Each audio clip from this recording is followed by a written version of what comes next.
We're bumping this thing up to 4, and we're gonna go. Big jump coming up. Let's see if it can do it. Oh yeah, nice. That thing killed it. Throughout the history of biking, there have been a lot of innovations, and I think one of the biggest ones over the last few years is in the e-bike realm.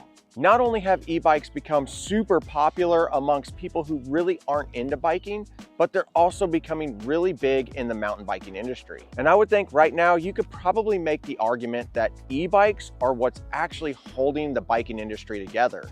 But if there's one problem with the electric mountain bike industry, that is the cost. The barrier to entry onto an eMTB is super high. You may be able to find a nice one for right around $2,500, but they all have one thing in common, and they have to have a really expensive mid-drive motor. I think that's actually about to change. Well, Velotric just came out with this, the Summit 1 eMTB.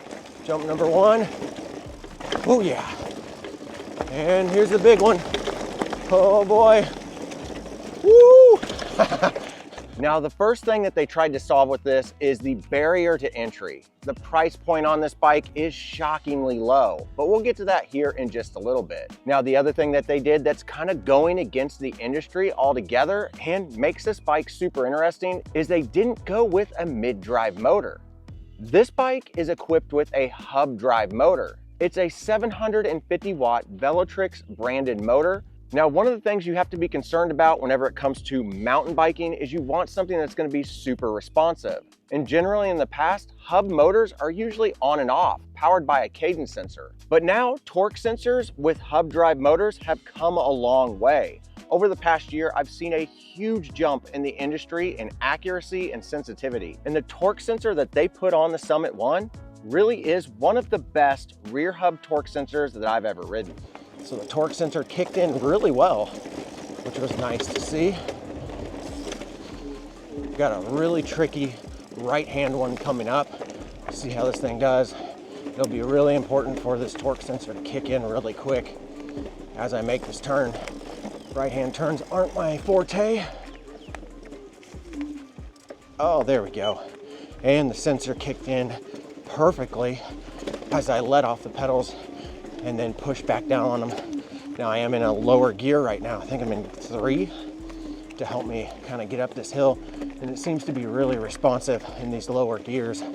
When I mean lower gears, I mean lower numbered on the dial here on the shifter, but larger in the back. Now, one of the other things that's really important when you're talking about mountain biking is wheel size.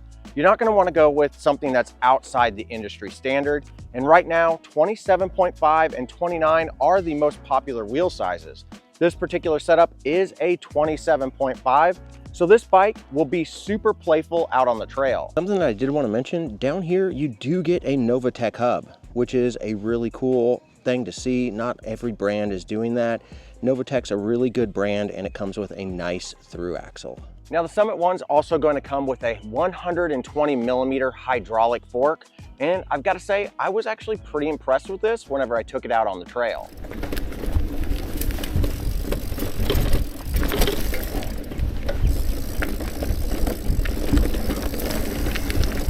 Now, when we're talking mountain biking, components play a huge part in this. And one of the biggest and most important components on a mountain bike are definitely the brakes. Well, Velotric didn't skimp out on this. They went with some nice Shimano MT200s. I've seen these on upwards of $3,000 bikes. MT200 brakes working out. And of course, the MT200 brakes, look at these things. They're bedded in nicely and they are biting really well. Now, the Summit 1 does come with a Shimano 8-speed drivetrain. It's got an Altus rear derailleur, and this is gonna be a nice entry-level drivetrain.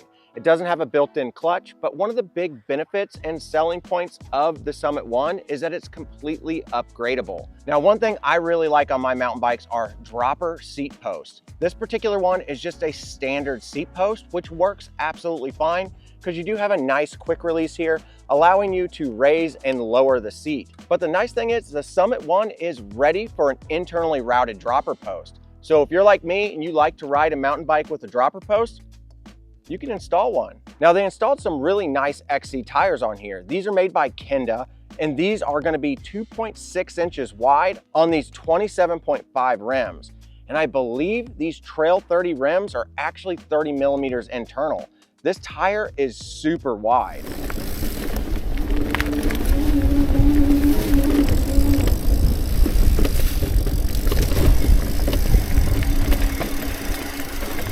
Now, one thing that's really cool about the Summit One is that it's got a really nice app, and you can actually go in and dial in this bike to your type of riding style. Now, for me, on my local trails, I can only ride a Class 1 e-bike.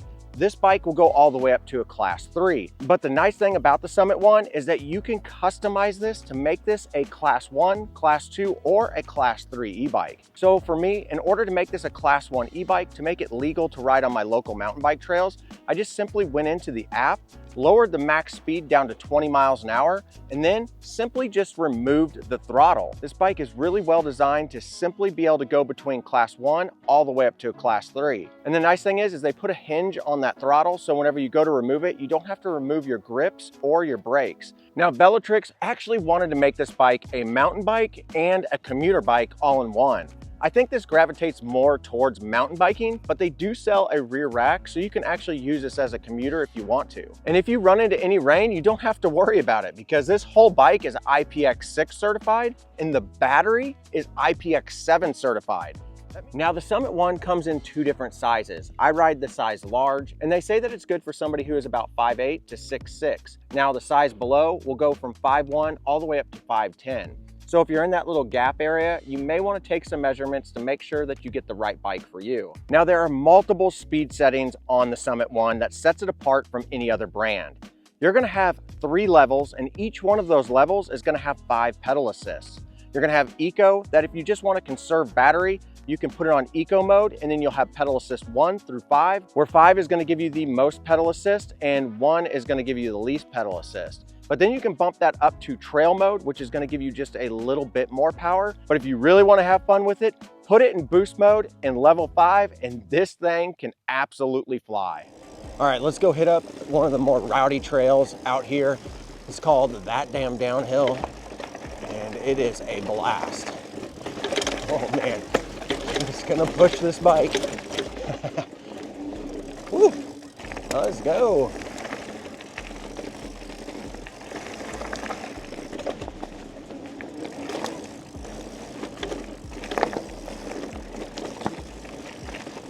Take the easier route. Oh yeah. Hit this jump. Oh my gosh.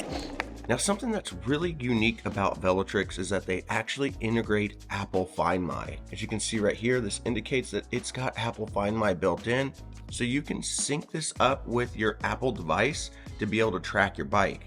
So if somebody's borrowed your bike, or if somebody runs off with your bike, you'll be able to track it down and let the authorities know exactly where it's at. All right guys, out here on the Velotric, this thing has just been a ton of fun so far. It's definitely a budget friendly bike. It's not gonna have high-end components on it, but that doesn't stop it from absolutely shredding. And this paint job is just phenomenal. Look at this thing. Now the Boost 34 fork is nice, the fact that this is a 34 millimeter stanchions on this, but it isn't an air fork. I really do wish that this was an air fork. Even if it was a low-end air fork, it would make a big difference. But it is nice that they did put 34 millimeter stanchions on it, and it also has a through axle, so you are gonna get a little bit more stable platform. And for this particular trail system that I'm on, these Kenda tires are performing really well. These don't have any other type of model branding on them. They're just labeled Kenda, but these things have really good grip for XC style trail. Now, so far this seat does feel relatively comfortable for me. Now, it could be a little bit wide for some people, but for me, this seat feels really comfortable. All right, so now that I've had a little bit of a break out here, let's get the Velotric back out on this trail and see what else it can do.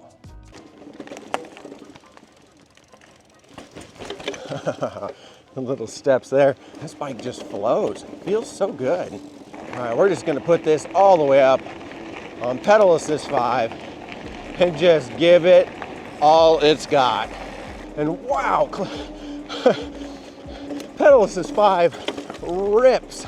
This thing just takes off. Now I don't know what the Newton meters are on this motor. I'll have to look that up, maybe display it on the screen here. But wow, this thing just pulls on pedal assist 5. Whew. You know, have I told you guys, I love this orange color. It is so cool. I actually stopped and talked to a guy on the trail. So Aaron, if you're watching this, it was nice to meet you. And he's like, dude, I noticed that bike. That thing looked really cool. And it's this orange color, man. Makes it pop.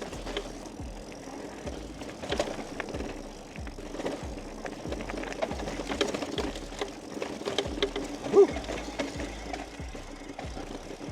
Really impressed for Velotric's efforts in their very first mountain bike and stepping out of the norm on a mountain bike by going with a rear hub motor. Definitely adds a new perspective on what rear hub motors can actually do and what they're really truly capable of. And this is an uphill section here that is about a half a mile, and generally you're just kind of coasting up this with a regular bike. But with an e-bike like this, whew, you can practically jump going uphill. Dude, hardtail e-bikes, freaking the bomb. So fun. They keep you on your feet. Here we go. Woo. So much fun. I'm just covering ground like nobody's business. I give a lot of credit to the 27.5 tires because, man, it's just super playful. I have a feeling if this was a 29er that it may feel a little bit more sluggish. But man, this feels playful. Whew. Oh my gosh, this is so much fun. Jump number 1. Oh yeah. And here's the big one. Oh boy. Woo! You can feel the weight of that rear hub motor, but it is sailing across all this stuff. Woohoo! Oh man, so much fun. So now that I've taken the Velotrix out on a few rides and I've gone over all the details with you guys, I want to go over a few of the things that I love about this bike and a few of the things that I wish were just a little bit different. Overall, I'm super impressed with this bike, coming in at $1,799. There's not going to be a cheaper e-mountain bike out on the market. So first, let's address a few of the things that I wish were a little bit different. Unfortunately, one of the things is just going to be really hard to avoid, and that's just the weight of the back end of the bike.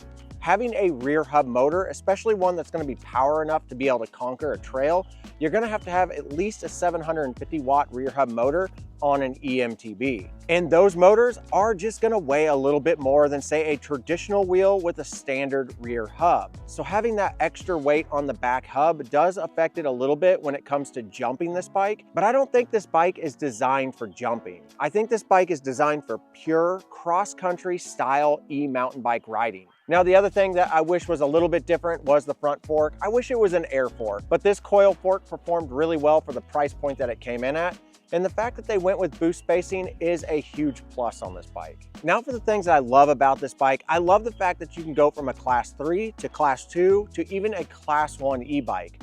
This bike is super versatile, so you can be able to ride this on any trail that allows e-bikes, regardless of the class. One of the other things that I love about this bike is the 27.5 tires really make this longer bike super playful. And the other thing that I love was just the overall ride quality of this bike. It really did perform really, really well. I wasn't sure how a bike in the $1,700 price point with a rear hub motor would perform out on the trail, but I think Velotrix did a really good job of balancing that rear hub motor with a torque sensor and also just kind of putting in all the components that they did to make this an official eMTB. Being able to upgrade this bike with some modern mountain bike components down the road is a huge benefit to anybody who purchases this bike because you don't have to worry about it going obsolete in just a few years. So there you go, guys. If you want to pick up your own Velotric Summit 1, use my links down below. That lets Velotrix know that you came from my video, and it does help out this channel at no additional cost to you. And if you guys have any questions, leave them in the comments below and I'll get back to you. Hit that like button and we'll see you guys in the next one.